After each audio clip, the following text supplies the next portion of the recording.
I'm Hayley and I'm a campaigner for Stop Killer Robots. This video is part of a series where we explore digital dehumanization. In this video, we're going to be talking to Dr. Connolly, who is the Automated Decision Research Manager for Stop Killer Robots. Hi, Catherine. So can you tell us more about your role and what you do? So like you said, I am the Automated Decision Research Manager.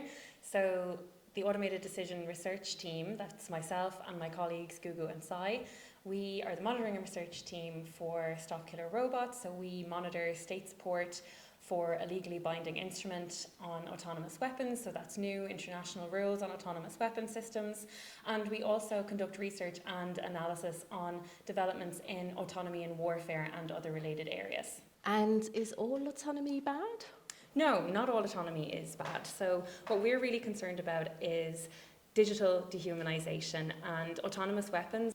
Digital dehumanization is that process when humans are reduced to data and then that data is used to make decisions about them that negatively affect their lives. And when there are negative outcomes from that, we call those automated harms. So can you tell us what is automated harm? Automated harms are the outcomes of that process of digital dehumanization. So when a decision is taken based purely on your data that then negatively impacts your life, the harm that you experience from that, the impact of that decision, is the automated harm. So if you imagine a scale of automated harms, we have some things that are, definitely damaging and that could affect your life on one end, and then they can get more and more extreme. So for example, you might have the use of algorithms to decide school test scores or exam scores, which was seen recently in the United Kingdom actually. And the government then had to actually roll back the use of that algorithm because of an outcry about it. So depending maybe on where your school was or what school you went to, you might have gotten a better or worse result than you should have due to the algorithm. We also have things like decisions about, say, banking loans or mortgage approval. Some of that might not actually just be based on your financial information. It could also be based on the area that you live in or your gender or your race. And an algorithm could then process that and decide, not to give you a loan because of, biases in the system or just what data is taken into account or considered to be more important. Welfare systems are increasingly using automated systems to decide who can get certain kinds of benefits or who shouldn't, to decide how many hours of care some people should get, to roll back benefits, and also in a number of cases, in a number of countries, have erroneously flagged people for fraud and to have said that people are defrauding welfare systems, which have had seriously negative impacts on people's lives. You then see the use of automated systems for things like policing or criminal sentencing.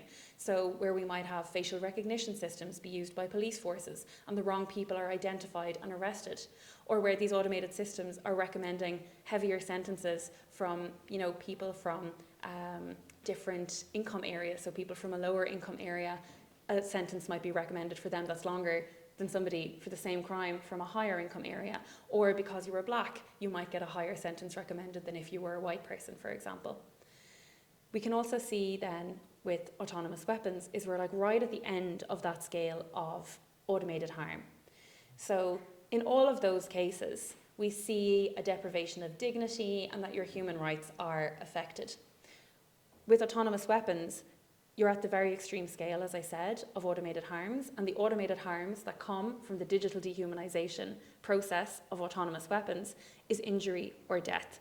So while at the face of it, it might seem that there's, no connection between the use of an algorithm to decide what exam grade you should get and the use of an algorithm to decide whether or not to kill you, these are actually all connected.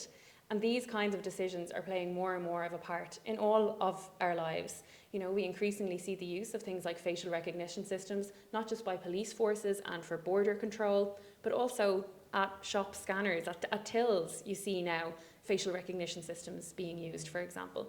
So we have to be, really aware of this process of digital dehumanization in our daily lives, and then think about how it is connected to these technologies that can actually kill us. So can you tell us how autonomous weapons relates to digital dehumanization? Sure. So by allowing these kinds of systems to reduce humans down to data points, down to ones and zeros, by then processing them and making an algorithmic decision about them, we are not having people being seen as people. People instead are being processed as objects by weapon systems that can then decide to kill them. So we are allowing machines to make life or death decisions about humans. So in terms of digital dehumanization, it really is like a prime example of that, where we're just seeing, human dignity being denied and our rights being denied because we're just being processed by these systems who are then deciding to shoot a bullet or fire a weapon of some other kind, for example, towards us and take our lives because we happen to fit a pre-programmed target profile and an algorithm said, okay, go. For example, a recent system has just been announced by Elbit. These Lanius systems are very small systems. They can be used swarming together, so you could have a group of them communicating with each other, or they can be carried in hand by the soldier and left off individually. And what Elbit Systems claims that the Lanius can do is take off, fly autonomously, and then it says the system can distinguish between civilians or combatants, so between a hostile threat or a friendly person, for example.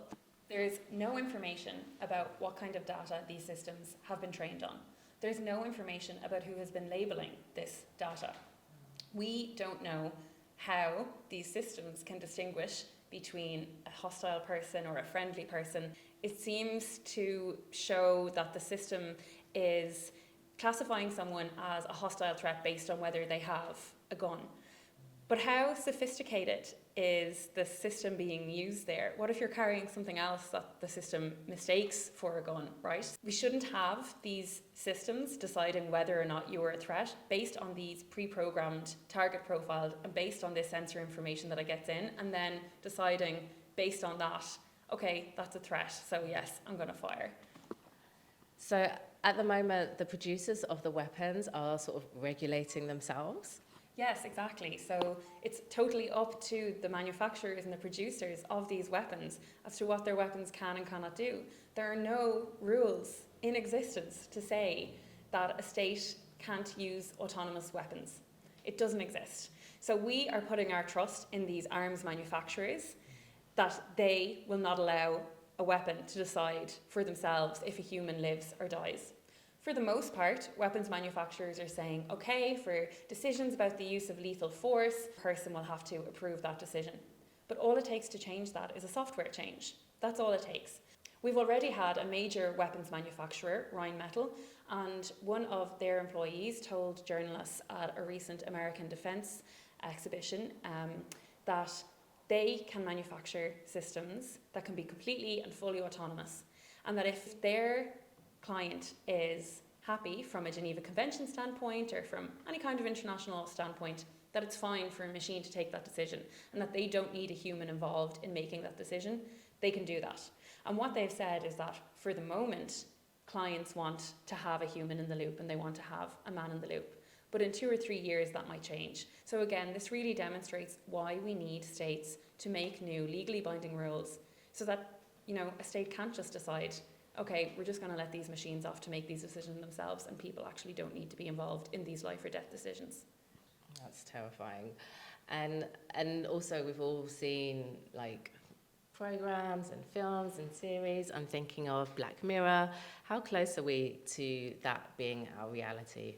Yeah, so I think, one of the things that when we think about Black Mirror, we can think of things like robot dogs and things like that. So in terms of robot dogs, I think probably the most well-known one there is Spot the Robot Dog, which is made by Boston Dynamics. And actually, what's really interesting is that towards the end of this year, 2022, Boston Dynamics and 5 other robotics companies actually released an open letter and a pledge that they weren't going to weaponize their general purpose robots. They said that they thought that weaponization of these robots was bad for robotics in general, and they also called on policymakers to pay more attention to what is happening in this area and to start laying down some rules and regulations here.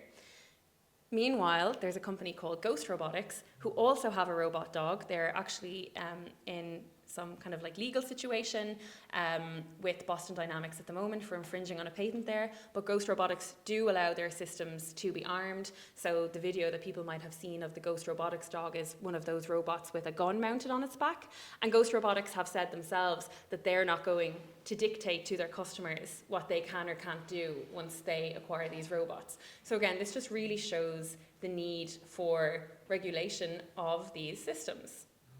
Are these weapons being used in Ukraine?